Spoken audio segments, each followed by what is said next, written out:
Number one, I feel fortunate to be at the University of New Mexico. My wife and I, what an incredible journey it's been so far.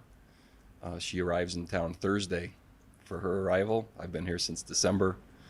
A lot's gone onto this, lots gone into this move, as well as work into this program to this point. This is the beginning of an era. Saturday, it doesn't define an era. And there's a difference. I love my team, their work, their willingness to compete, their belief in me as the head coach, but also the systems. And gosh, they've put in lots of time, energy, and effort and trust already. I'm anxious to help them continue to grow, learn, and improve, as well as this program. Also, I'd like to express gratitude. Our stadium looks great. And so there's been a lot of people that have prepared the stadium for the beginning of this era. And there's way more that goes into a football program than just what the head coach does. And I've received tremendous support to this point, and I'm grateful for that. So I'll be glad to take questions from anyone if you have them. Question and a follow-up, Sean. I'm sure you want to go first. Yeah, let's dive into Montana State. He forced you to go first, didn't he? That was a forced. One of the, best teams in FCS offensively last season. I think they averaged just under, shade under 40 points a game. When you look at what they did last year, what stood out about what made them so successful? Yeah, I think when you're talking about Montana State, you first need to frame it as you're talking about a football program, not a football team. There's a difference. There are teams that flash in and out. There are teams that are consistent or not consistent. Once a team becomes consistent year in and year out, it starts moving toward a program. And so Montana State's done a really nice job of establishing a football program. Their identities are clear, both offensively and defensively. They have systems they believe in. They've recruited personnel to fit those systems. And they've identified and developed a really nice culture and have had success. So this is a seasoned, experienced, well-coached football program, regardless of level. I don't really even acknowledge that. I look at the quality of players, the quality of systems, the quality of coaching, the quality of programs. Whatever precedes that in terms of F, whatever, it doesn't matter to me. And so I'm impressed. Bronco, could you talk about the just the opportunity that you guys had? Like Frank at the beginning said how it's going to be the only game out there like that, and one of the only games out there, and how many eyes are going to be on that? Because there's a lot of eyes going to be on here already because you're here. Can you talk about that opportunity? I think it is an opportunity. And does that mean now all of a sudden we prepare harder because of that opportunity? Does it mean that we I don't know, act differently? You can't act harder or more different than we are in trying to move the program forward. However, is it an opportunity? Absolutely. Will impressions be formed about me and our team on Saturday? How could they not be? There are all kinds of challenges to a week 0 game, but there are all kinds of benefits to a week 0 game. And so we have both. And at this stage for the program, for all eyes to be honest, what better way to start? And that comes with leadership, right? I'm accountable for the results, but I'm also accountable to find and help and leverage opportunities when they come. And that's what this is. And so all eyes on Albuquerque and New Mexico football. It's been a while. And what better start? And just a follow up to that, kind of a different subject. Is it surprising to you have you ever worked and had a AD leave like the same week that you're debuting? No. But let's just address that really squarely. Eddie Nunez did an exceptional job at UNM. And man, new opportunities come when you do great work. And so anything other than gratitude and excitement for him doesn't seem to be aligned. So both Holly and I are super excited for his opportunity, grateful for the chance we had while he was here, appreciative of all the work that he's done. And really now what changes? I was hired to coach the football team. Regardless of who I answer to, that doesn't change. And I intend to do that at the highest level of my capability with great principles, great morals, and great outcomes over time. Who I get to work with, we'll find out. But I have only just congratulations and best wishes for Eddie. And timing, it really doesn't matter, to be honest. It hasn't changed one bit of any of the days that I've had. And so it will change the university landscape. It'll change the athletic department landscape. I've got way too much going on than really be affected by that. Let's go to Jeff from the Journal and the Report. Bronco, you talked about getting off the range. You had to have alignment with the leadership. So I'm curious what role you want now that you're already here and the new leaders coming in. What role would you like to take in the next selection of an athletic director? You know, I trust our leaders. So President Stokes has, our relationship has been brief. Normally it takes time and consistency and results to establish trust. That's happened pretty quickly here. And so President Stokes will do an amazing job. Track record shows she knows how to hire an athletic director. So I trust that that will happen. And quite frankly, I'm going to coach our team. There's a lot that I have going. If my opinion is asked, I'll be glad to share. If my advice is warranted or requested, I'll be glad to share that. Other than that, I don't intend to be involved, and I'll just trust the process. Hey. It's been a little bit since you've been on the sidelines, being a head coach for a college football team. You've spoken on the reasons why you've returned back to this landscape, but now that the moment's just a few days away, how are you feeling about getting back out there? You know, it feels like I never left. This will be my 18th year as a head coach, and it seems like just one giant season. I don't really remember now the last year and a half in terms of not being on the sideline. So it's funny how that works. It just feels like another normal start to the season in terms of what my role is, what the rhythm, what the routine is. I didn't know what to expect. I thought it might seem different. It doesn't. It just seems like we played last week. And I've been surprised by that, but also not surprised by that. So Sean, the inevitable follow-up. Was that a compliment? That didn't sound like a compliment. I don't think it did either. Yeah. When he's been healthy, number 4, Tommy Malott, I mean, he's been really dynamic. He can run through at a really high level. What are the challenges in containing a guy that experienced and that talented? Just as you said, super dynamic. He's fast, he's quick, he's experienced. They've won a lot of football games with him at that position. And anytime the quarterback is a runner, you start running out of defensive numbers. And a lot of one-on-ones, meaning beating blocks and making tackles, become necessary. And so the system's really well designed. They have the right player at that position. And gosh, I think Kirby Smart said it maybe best. And he said, when you have a quarterback, you have a chance. So in their system, and in most systems, when you have a really good quarterback, you have a chance. He just happens to be dynamic. And so lots of quarterback run, lots of quarterback designed run. And then you have quarterback creation plays or a drop back to throw or something doesn't go just right and there's still ability. And so those are all challenges for the defense. And yeah, he's very capable. So he does a nice job. Defensively, Brody Grieve, number 10, he's been really dynamic for them too, and they were second in the country in sacks last year. I think he had 9.5 as well. Kind of on the flip side, I mean, what makes it difficult about him to contain him? Production, their defense returns, I believe, nine starters. So again, it's an experienced football program. And it's fun to see good players excel in good programs and be used correctly. And so all that's helped him. Anytime that those statistics start to bear kind of the weight that you're sharing, there's a reason for that. And so usually it's the right player with the right motivation, the right skill set, the right technique in the right system. And that's what's happening at Montana State on both sides of the ball. Probably based on the national reaction, it could be said that Eddie's party gift to UNM was hiring you. It could also be said that his party gift to you was a backbreaking schedule. Just looking, not past Saturday, but looking at the schedule, do you believe you have the depth to traverse that schedule successfully?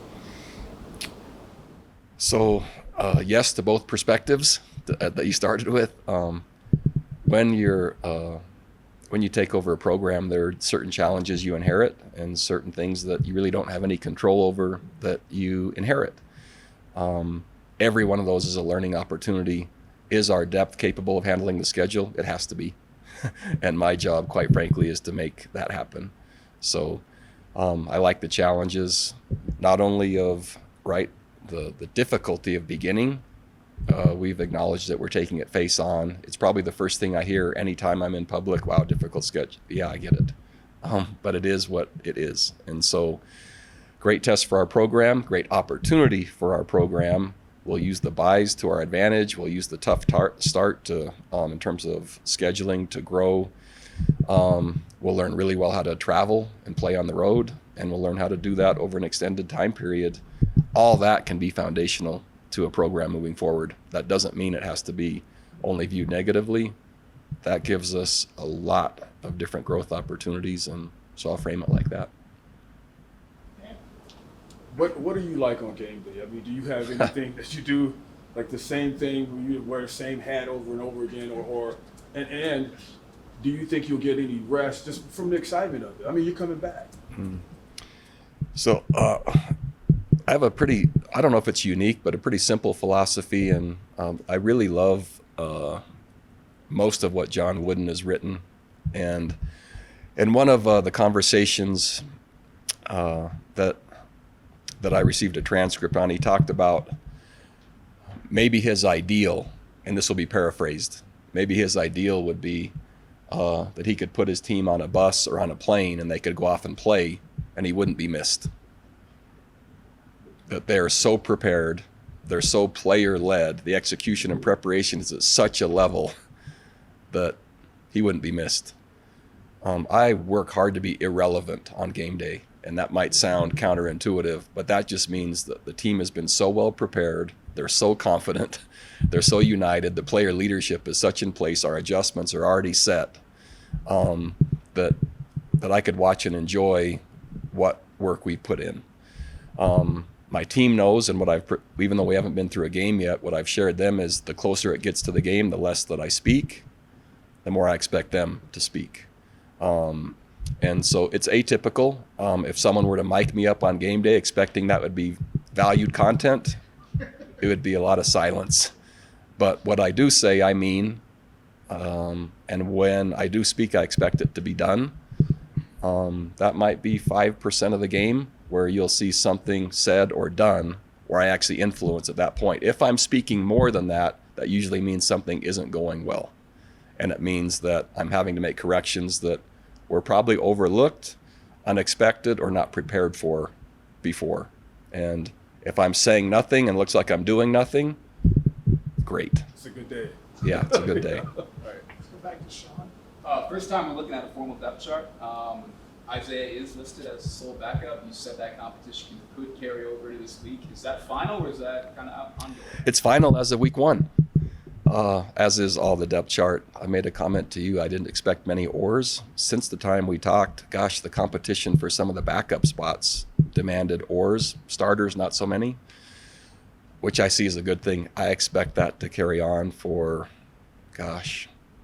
first third of the season, maybe, from what I see. And I'm talking more now backup roles. Isaiah, man, did he make the most of his opportunities? Special spark, special production, and differentiated himself through both. And we didn't see it coming.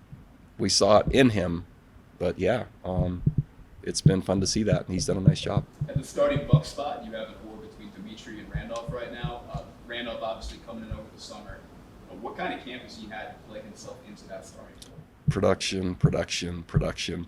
So Dimitri knows what to do, how to do it, and is very experienced and gives us anchor points there that are super valuable. Randolph just makes plays, and the volume of plays has warranted his consideration, and proud of him for that. Let's go back to Lauren. So you spoke on how you wanted kind of a player-led team, especially heading into this game. And then after speaking with a lot of them during fall camp, they described how rigorous it was and things of that sort. But what did you see from these last few weeks that's going to translate into Saturday? A willing team, competitive spirit, belief in one another, and hope. Hope moves to belief with results. They're hopeful. And we did not have a practice that I had to correct or restart or come into my staff and just say, man, what happened today? That's atypical for the rigor and for the length of time.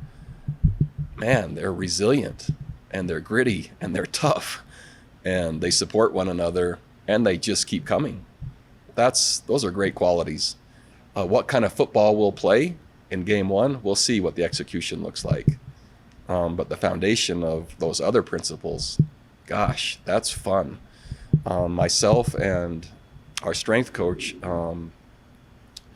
we call him Coach Blackjack, but the leadership council and the seminars and the training and the embracing of that, the application of it from our team leaders has been just really exceptional. And so I believe that, right, involvement equals ownership. And I'm not looking to make every decision in this program. I'm actually looking for others to make decisions that can capture hearts and minds and propel us forward. And the more of those decisions that can happen at the player level, the better we're going to play, and the faster we'll have a great football program. So it starts with the team. That's this year's team. But the principles bind teams together. Success then starts to generate credibility, and then your program is off and running. And then it's just the next version of a quality New Mexico team. Different teams in different areas and all that, but the parallels are kind of similar. You opened at New Mexico against an FCS team ranked number 4 in the country. In 2016 in Virginia, you opened up against an FCS team ranked number 4 in the country, lost 37-20. I guess in kind of a broader sense, I mean, what did you learn from that Richmond game back then in terms of where the program was at, and what lessons you kind of taken from that in terms of building New Mexico? Yeah, the lessons, that was an impactful game. So after taking over the University of Virginia, an ACC program, a Power 5 program, and after success at BYU, opening with Richmond and at home. And I remember walking out at warm-ups and seeing Richmond, but also just seeing my team. And I came in the locker room after warm-ups and I told my coaches, we're in trouble. I was talking about really my players' demeanor. I said, go get with your guys right now. What I realized at that time is we'd spend all of our preparation. So there at the University of Virginia, our practice facility was not at the same location as our stadium. And when we went to the stadium, oversight on my part, lack of preparation on my part, but also just where the program was, we were tentative, we were uncertain, and the history there clearly was overriding. When they were in that locker room on that field, they immediately reverted and acted as if they were in that locker room on that field and expecting the same results that had been happening for some time. I underestimated that effect in that space. And so that was, the only FCS team in my career that had beaten us, and they beat us soundly. I thought the score was more lopsided than even that. It felt like it. And yet that's where we were. That was where we were. And that ended up helping me understand with more clarity. So I thought we were at the foundational level of the program. That showed me that was a false floor, that we were beneath that. There was probably 2 or 3 more false floors we uncovered through that season. There was a 2-10 season, which then helped me reframe and frame maybe correctly where the program really was. Then we qualify for postseason in year 2. The fans rushed the field when we beat Georgia Tech, winning 6 games. Over the rails, off the hill, here they come in year 2. I'm not sure that happens that fast without Richmond in year 1. Painful, yep, but foundational. And I thought after that game, there was the baseline to move the program forward. Again, as I mentioned, I found 2 or 3 other subfloor basements after that, which then finally allowed us to put in the right strategy and mechanisms to move it forward, which then happened in year 2. I thought at Virginia, year 2 would have been year 1. We would have barely qualified for postseason, and then here we go. But it took 2 years. So what did I learn? Man, I've looked really hard. Have we been in our own stadium enough? Have we identified addressing the brutal facts of our history, right? Are we leveraging what our team can do, not only physically, but mentally and through their confidence? And games help, but they also keep score, right? So here comes feedback while it's counting. That's part of my job. And will I do everything possible to address all that at the same time? Yeah. Can I know truly before we play? I wish I could. I'll find out and then we'll adjust. I'll learn and apply as fast as possible. And we'll do that every single week and move the program forward. And we will move forward. So that's a very confident statement. We will move forward. We will learn and apply. Where we'll start from, we'll kind of find out at the same time. Let's go to Rob, and then we're going to go to our out-of-town media. So Rob? Coach, there are so many things about your program that are unique, and I thought I'd ask if there's anything with the way that you prepare your team game week that is really important to you that you'd like to share, or that maybe stands out from other programs that sort of are identifiers that are really important to you. I'm not sure how unique and different, and I have a lot of colleagues that I know and visited with for a long time just because I've been in the industry for a long time. I really spend very little time talking about or considering our opponent, which might sound counterintuitive. Yes, we play Montana State. Yes, they're a good football program. My entire focus is on the University of New Mexico. Our players, our assignment, our technique, our motive, our effort, our collective will, and what our goals are. And this just happens to be the team that's coming in that we play. And so I know in this setting, right, that I'm expected to address our opponent, and I will be next week and et cetera. It's really the only time I address our opponent. I spend very little time, if any, talking about our opponent with our staff or our team. And you might say, well, how do you be prepared? Here's the film. It doesn't matter to me the colors. What can we do? What do we need to do? How can we leverage our best opportunity to move the program forward? And this is just the next chance to do it. And I'm not caught up, nor do I ever even look at social media. I don't know what the line is. I don't know what any of you say, so don't worry. It just has no bearing. My job is to help these players do the best they can. And that's all I focus on. Sounds like your extreme effort that you talk about, it's extreme focus on you and your program. What I've learned is there's only so much I can control, and I can't control one thing the other team does, or one thing that's written, or one thing that's done other than helping my team have the best chance possible. And that's all I have time for, and it's really all I care about. It doesn't mean it's the right way. It's just how I like to do it. Now let's go to Coulter in Montana. Oh, right here. You gotta speak up a little bit. You mentioned that the quarterback run game is more Montana State's run game, and they communicate compared to other teams with the quarterback and Montana Oh, yeah. So the question was quarterback in the run game. Did they do anything like other teams that I've seen? Was that the question? Yeah. Yeah. So run game, college football now, quarterbacks that can run, probably more typical than atypical. And so I'll kind of go rock star style here. And so, yes, we've seen great quarterback runners before. Gosh, I had a chance to defend Lamar Jackson wow. That was amazing. So yes, I've seen the approach before, but a great athlete at that position doesn't mean a great scheme or run game. And so I think Montana State's done a nice job of having a really good player at that position, but then gone to great lengths to have super design elements and complements to your answers, much like option football. And so really good player, really good scheme, seasoning, experience. Have we seen something similar? Yes. Identical? No. And that's probably the best way I'd describe it. Perfect. You get coached in the Northwest for quite a long time. Do you have any impressions from people that were as their area? Sort of seeing the Wyoming stuff like Oh. So the question, if I heard it correctly, was tying Wyoming to Montana State. Do I see any similarities? Is that the question? Yeah. So when I was in the league, Wyoming, different system, different style, and different coaches. So even though that era might have happened, I don't see enough to say, man, that looks like Wyoming, this or that. And so pretty distinct and different from when I've been in the league. And so,